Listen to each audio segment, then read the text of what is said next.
দিচ্ছিস, চোখ দিয়ে দেখতেছিস না? হ্যাঁ, কোথায় ঝাড়ু দিতেছিস তুই? এই ঝাড়ুটা কেন আমার পায়ে লাগালি? আপু দেখো তো, এই অঙ্কটা মিলাতে পারতেছি না, একটু মিলিয়ে দাও তো। আশ্চর্য! এই, তোর কি চোখ গেছে? তুই দেখতেছিস না আমি একটা প্রবলেমে পড়েছি? আর এখন আসছি অঙ্ক নিয়ে, আর আমি এসব অঙ্ক টঙ্ক বুঝি না। সে কত আগে অঙ্ক করেছি, এসব আমার মাথা যায় না। এই তুই এক কাজ কর, তোর এই যে ম্যাথ টিচারকে ফোন দে, ম্যাথ টিচারকে ফোন দিয়ে এটা সলভ করে নে, যা। আপু এই একটা অঙ্কের জন্য এখন স্যারকে কল দিব? স্যারকে বিরক্ত করা ঠিক হবে না। আর তাছাড়া স্যার যদি জানে আমি ক্লাসে মনোযোগ দিই নাই, তাইলে আমাকে মার্কই দিবে না। এই শোন, এই তোদেরকে নিয়ে একটা সমস্যা। ক্লাসে মনোযোগ দিবি না, বাসায় এসে শুধু হই হই করবি। আর তুই কি, তোকে একটু অঙ্কটা দেখে দিতে পারিস না?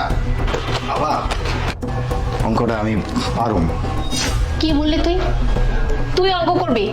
মানে তোকে যে একটু আগে ঝাড়ি দিলাম, তোর বোধহয় গায়ে লাগে না, তাই না? আর তুই আসছিস অঙ্ক করে দেখাবি? এই, তুই একটা ফকিনি কজল লোক, তুই জীবনে অঙ্ক চোখে দেখছস যে তুই অঙ্ক করতে আসছিস? হয়েছে কি আপনার মনে, যে ছোটবেলায় আমার চাচাতো ভাইরা যখন পড়াশোনা করতো, আমি অঙ্ক পাশে গিয়া বইতাম, অঙ্ক টঙ্ক করতো, তো আমি তখন দেখছি আমি আমি পারুম। ধ্যাৎ, তুই অঙ্ক করবি তাই না? দাঁড়া, আমি তোকে দিচ্ছি অঙ্ক করতে। তুই যদি অঙ্ক করতে না পারিস তো তোর একদিন কি আমার একদিন। আজকে আমি তোকে বুঝাবো আমি কে। এই দে খাতা দে। যদি করে দিতে পারে ভালোই তো, দে দে ওকে দে।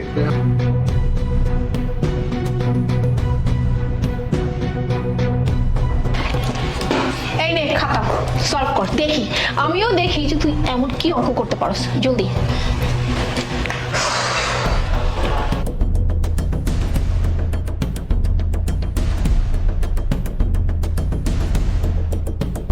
আপামনি দেন তো, একটু মিলাই দেন তো। কি ব্যাপার? হ্যাঁ, তুই এই অঙ্কটা কিভাবে সলভ করলি? এটা তো অনেক কঠিন একটা অঙ্ক, যেটা কিনা আমারও মাথায় আসে না। আর তুই এই অঙ্কটা সলভ করে দিলি?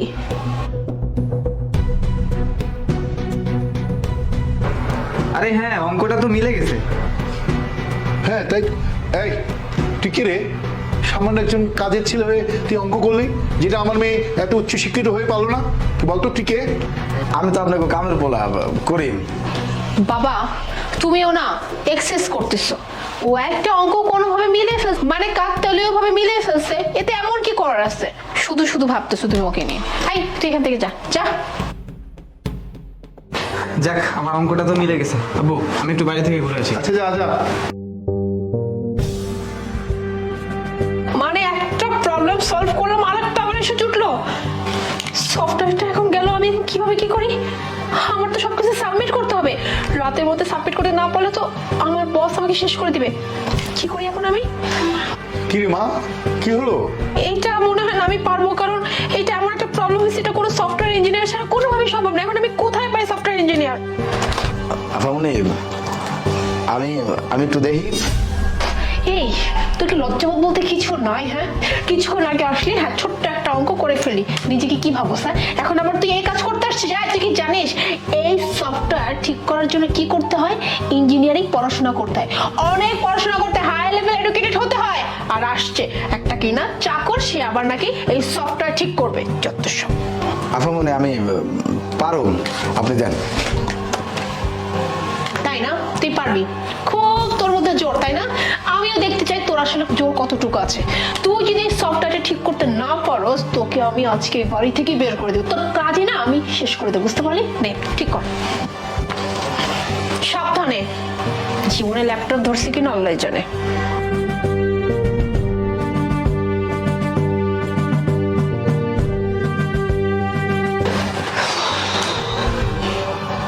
আপামনি হয়ে গেছে।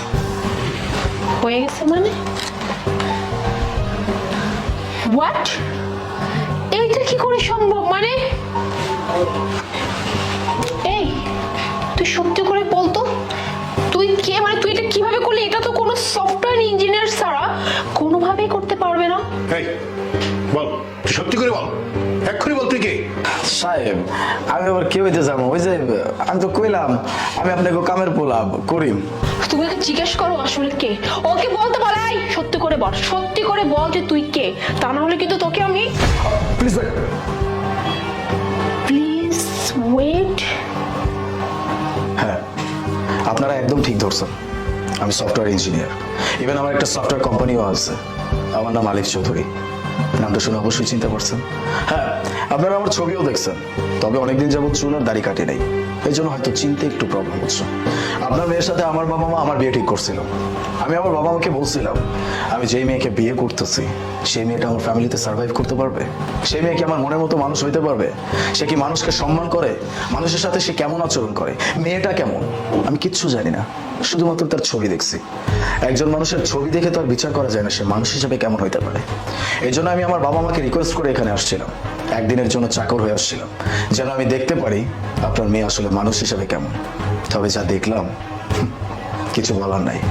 কিভাবে নিজেকে, দুইটা পয়সা আছে বলে মানুষকে মানুষ মনে হয় না? গরিব মানুষ কি মানুষ না?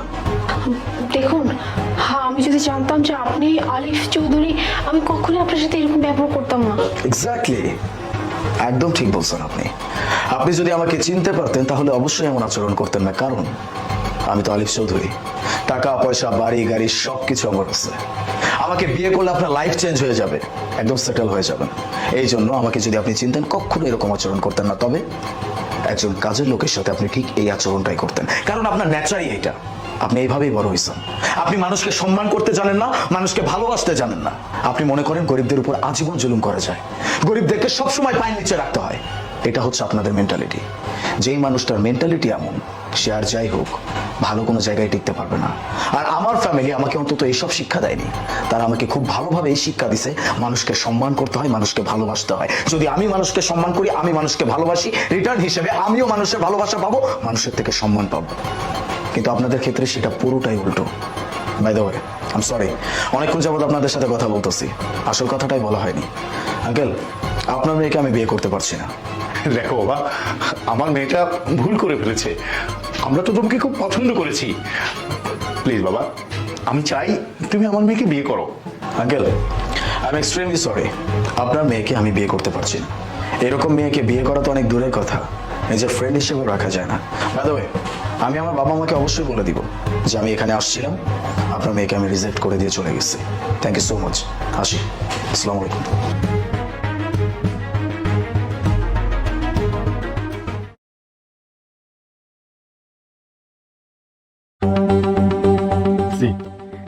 এটা আমার বাড়ি। হোয়াট? সিরিয়াসলি আলিফ, এইটা তোমার বাড়ি? মানে তুমি না বলেছিলে তোমার বাংলো আছে, গাড়ি আছে, এই টিনের একটা বেড়া দেওয়া, এইটা তোমার বাড়ি কি করে হয়? হ্যাঁ, আমি তো তোমাকে বলছি যে আমার বাড়ি আছে, আর এটাই আমার বাড়ি। একদম চিন্তা করো না, আমাদের বিয়ের পর আমরা দুইজন মিলে এটা পুরোপুরি ঠিক করে ফেলবো, কোনো সমস্যা নেই। কি বলে তুমি? বিয়ের পর? সিরিয়াসলি আলিফ, তোমার কাছে এখনো মনে হচ্ছে যে আমি তোমাকে বিয়ে করব? মানে এরকম একটা টিনের চালের বেড়া দেওয়া বাড়ি দেখো আমি তোমাকে বিয়ে করব? আমাকে কি দেখে গাধা মনে হয়? হ্যাঁ, আমি কি বোকা দেখতে যে এরকম একটা বাড়ি দেখার পর আমি তোমাকে বিয়ে করব? না, তুমি এসব কি বলতেছো? আমরা না একজন আরেকজনকে ভালোবাসি। দেখো, তুমি যে চিন্তা করতেছো এরকম চিন্তার কোনো কারণ নাই। আমি জানি তোমার একটু থাকতে প্রবলেম হবে, কিন্তু খুব বেশি দিন না তো, আমরা দুইজন মিলে এটা ঠিক করে ফেলবো, নো প্রবলেম। লিসেন আলিফ, ভালোবাসি তাই বলে না ভালোবাসার নাম করে আমি আমার জীবনটা নষ্ট করতে পারবো না, ওকে? তুমি খুব ভালো করেই জানো আমার লাইফ লিড সম্পর্কে, আমি কিভাবে লাইফ লিড করি, আমার ড্রেস আপ, আমার শপিং, আমার প্রতিদিনের চলাচল খরচ কত টাকা। আর তুমি কি না বলতেছো আমি এই বাড়ি দেখার পরেও জাস্ট ভালোবাসার জন্য নিজের লাইফ স্যাক্রিফাইস করে আমি তোমাকে বিয়ে করব? ইটস কান্ট ইম্পসিবল, ওকে? তুমি তো একদম মাইন্ড করে ফেলছো। আরে বাবা, আমি এতক্ষণ যাবো তোমার সাথে মজা করতেছিলাম।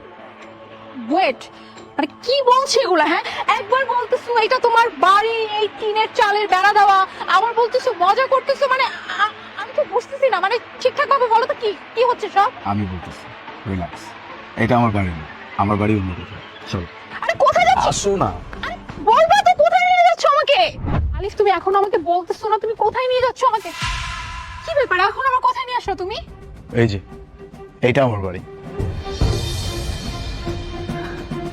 সিরিয়াসলি? এটা তোমার বাড়ি? হ্যাঁ, এটাই আমার বাড়ি। বাট তুমি না তখন বললা যে ওই যে টিনের চালের বেড়ার যে বাড়িটা ওটা তোমার বাড়ি, বাট এখন বলতেছে এইটা তোমার বাড়ি। আমি কিছু বুঝতেছি না আলিফ। আমি না তোমাকে বললাম যে আমি তোমার সাথে মজা করছি? আর শুধু এই বাড়িটা না, ওই যে গাড়িটা দেখতে পাচ্ছ, ওই গাড়িটাও আমার। ওয়াও, এই গাড়িটাও তোমার? আর সব থেকে ইন্টারেস্টিং ব্যাপারটা কি জানো? এই গাড়িটা আমি গতকালকেই কিনছি তোমাকে গিফট করার জন্য। রিয়েলি? এই গাড়িটা তুমি আমার জন্য কিনেছো? Oh I know, I love you so much. আমি জানতাম যে তুমি আমার সাথে প্র্যাঙ্ক করতেছো, কারণ আমি তো তোমাকে দেখেই ভালোবাসছি, আর আমার চয়েস কখনোই খারাপ হতে পারে না। আমি খুব ভালো করে জানতাম তোমার এরকম বড় বাড়ি আছে, এরকম লাক্সারিয়াস গাড়ি আছে। আসলে আই এম ভেরি লাকি। আমি তো জানতাম বাবা যে তুমি আমার সাথে মজা করছো। I love you so much. যাই হোক, তুমি কি আমাকে এভাবে বাড়ির সামনে দাঁড় করে রাখবা? বাড়ির ভিতরে নিয়ে দেখাবা না? মানে বাড়ির ভিতরে আমাদের ফ্ল্যাটটা কিরকম ইন্টেরিয়র ডিজাইন করিয়েছো, বা আমাদের বেডরুমটা কিরকম, চলো ভিতরে যাই। আর হ্যাঁ, আমি কিন্তু ফ্ল্যাটটা দেখে এসে এই গাড়িতে করে আমি লং ড্রাইভে যাবো, কেমন? ঠিক আছে, দেখতে চাইছো, ওকে ফাইন। বাইরে থেকে দেখো না, দেখো কত সুন্দর লাগতেছে। ভিতরে যাও তো কোনো দরকার নাই। আর ওই যে তুমি বললা না, ইন্টেরিয়র, বেডরুম কেমন কি, কোথায় কি আছে, সবকিছু দেখবা। হ্যাঁ, এই সব কিছুই দেখবে।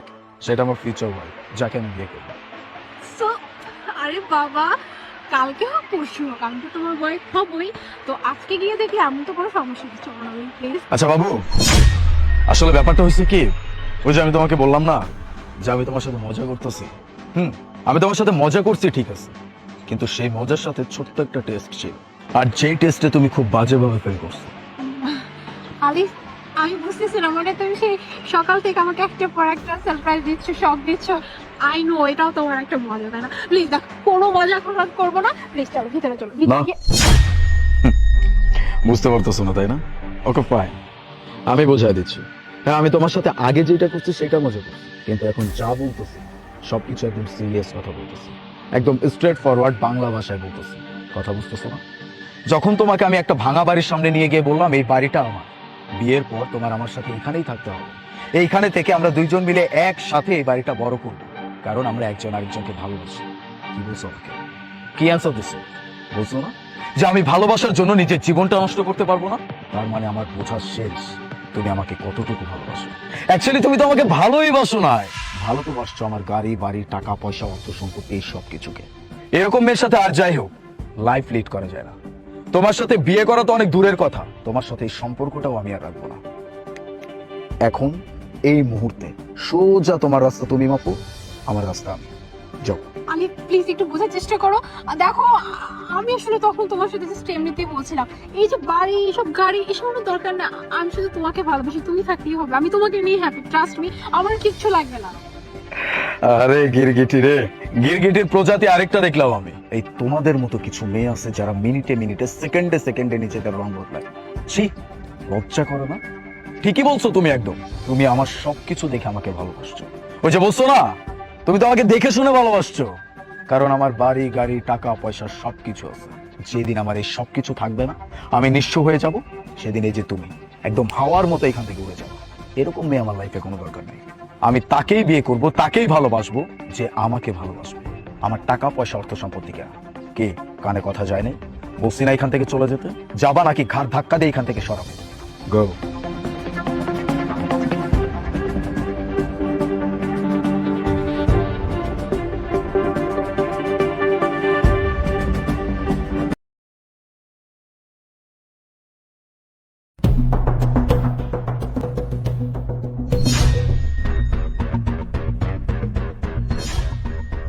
এই তুই তো ওনার কাছ থেকে চেইনটা নিয়েছিস, চেইনটা দে। কি করতেছিস স্যার? আমি কোনো চেইন চুরি করিনি স্যার। এই মিথ্যা কথা বলবি না, তুই আমারে দেখে দৌড় দিছিস, তার মানে তোর কাছে চেইন আছে। স্যার আমি ছোটবেলা থেকে পুলিশ দেখলে অনেক ভয় পাই স্যার, এই জন্য আপনাদের ভয় ধরে পালাইছি। তোর তো দেখতেই চোরের মতো লাগতেছে, আমার সন্দেহ হইতেছে। তোর আমার চেক করে দেখতে হইব। চেক করবেন স্যার? করেন, সমস্যা নেই, করেন স্যার, কোনো সমস্যা নেই। ঠিক আছে, তোর কাছে চেইন নাই, তবে তোর সাবধান করে যাইতেছি।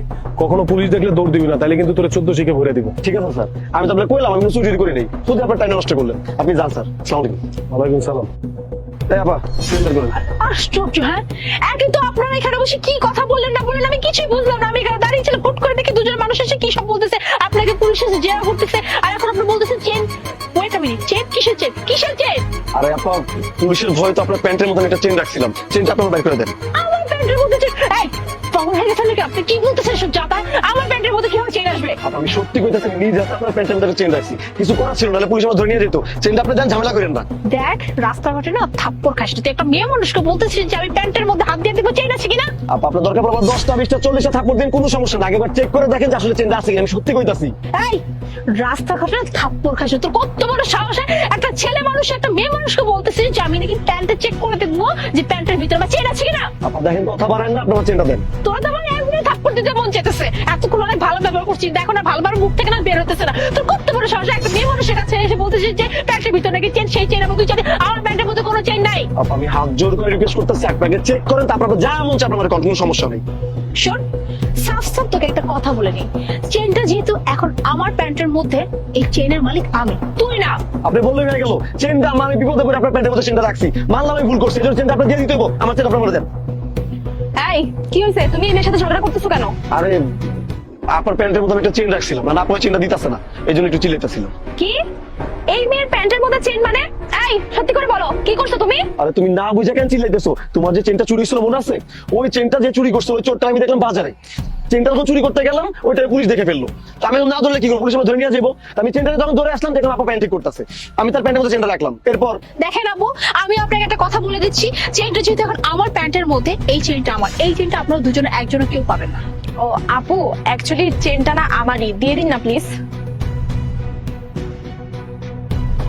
দেখেন আপু, শুধুমাত্র আপনি চেয়েছেন বলে না আমি এই চেনটা আপনাকে দিয়ে দিচ্ছি। তবে একটা কথা বলে দিই, এই যে আপনার বয়ফ্রেন্ডকে একটু সামলে রাখবেন, যেন রাস্তাঘাটে যে কোনো মেয়ের প্যান্টের মধ্যে যেন আমার নেক্সট চেন না ভরে দেয়, তারপর কিন্তু আপনার সেই বয়ফ্রেন্ডকে থানায় ভরে দিই, বুঝতে পারছেন? ধরেন আপনার চেন দুজন এখন জানতো এখান থেকে, চলো।